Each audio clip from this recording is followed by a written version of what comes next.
Pozdravljeni. Danes so zopet na vrsti vaše pobude ter vprašanja. Tokrat malce drugače kot ponavadi.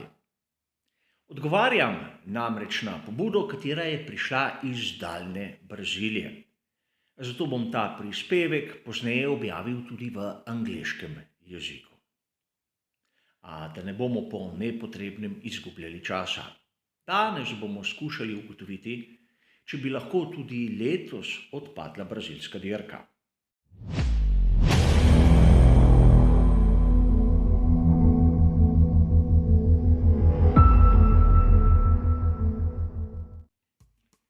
Najprej bi rad poudaril, da meni osebno je brazilska dirka ena izmed najljubših v koledarju Formule 1. V Braziliji imamo ogromno navdušencev, da ne naštevam vseh tistih junakov, ki nam jih je Brazilija dala. Pa tu ne govorim samo o svetovnih prvakih, Ayrtonu Sennu in Nelsonu Piquetu, Emersonu Fittipaldiju. Celo proga v Interlagusu je poimenovana po Joseju Carlosu Pačeju, vozniku, katerega verjetno večina navdušencev ne pozna dovolj dobro. A o tem bomo imeli možnosti razpravljati kdaj drugič. V sezoni 2020 je dirka bila odpovedana zaradi epidemije COVID-19. Videli bomo v nadaljevanju, da so bili tu v ozadju morda tudi drugi razlogi.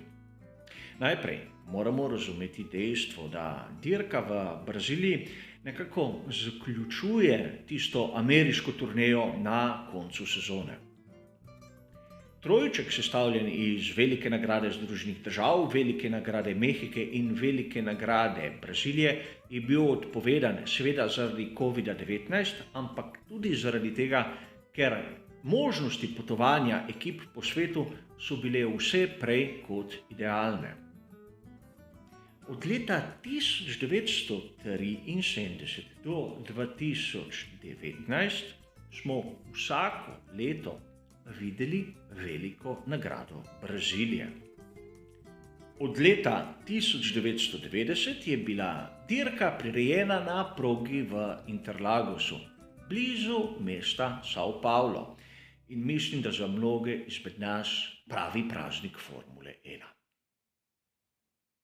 Ako je Liberty Media prevzela Formulo 1 od Bernieja Ecclestona, se je zgodilo marsikaj. Prvič, ugotovili so, da vse pogodbe, katerimi je zapustil Bernie Eccleston, niso bile tako transparentne, kot so si lahko mislili. Namreč prav pogodba Bernieja Ecclestona z prirediteljem Velike nagrade Brazilije je bila rahlo sporna. Namreč v tistih zadnjih sezonah je bila dirka brez pristojbine Formuli 1. Praktično zastonj. In pogodba se je iztekla leta 2020. Torej tudi organizator prvenstva Liberty Media ni imel interesa imeti dirke v sezoni 2020 s COVID-19 ali brez. Lahko bi rekli, da COVID-19 je bil po svoje neke vrste dober izgovor, da so počakali, da se je pogodba naravno iztekla. Organizator dirke za Veliko nagrado Brazilije je propadel. Chase Carey je okrog decembra 2020 podpisal novo pogodbo z novim organizatorjem. In tu bi rad pripomnil, da pogodba, ki jo je podpisal Chase Carey, je bila ena izmed zadnjih na njegovem mestu odgovornega za Formulo 1. Namreč od leta 2021 je njegovo mesto prevzel Stefano Domenicali. Chase Carey je podpisal novo 5-letno pogodbo z organizatorjem Brazil Motorsport, kar se sliši izjemno v redu. Če ne bi v ozadju te družbe bil sklap Mubadala iz Abu Dhabija. Kar po svoje je izjemno sumljivo, namreč Brazilcem se naj ne bi splačalo prirejati Formulo 1 bogatim Arabcem pa ja. A o tem sem že govoril v prejšnjih prispevkih. Poleg tega se moramo zavedati, da to ni bila edina sprememba pri brazilski dirki. Namreč spremenili so tudi ime velike nagrade. Ta ne bo več velika nagrada Brazilije, temveč velika nagrada São Paula. To lahko kaže v več smeri, kaj se je zgodilo. Prvič, lahko sklepamo, da pristojbino sedaj morajo plačati. A tu izgleda, da so dobili podporo mesta São Paulo. Govori se, da v naslednjih 5 letih bo mesto plačalo vsako leto 2,7 milijona britanskih funtov oziroma 3,65 milijona ameriških dolarjev, samo zato, da dirka bo. Predtem je treba poudariti, da so organizatorji dobili pomoč iz javnih sredstev, a ta so bila namenjena naprimer obnovitvenim delam na progi in ne organizaciji same velike nagrade. Treba je poudariti še nekaj, kar smo marsikdaj pozabili.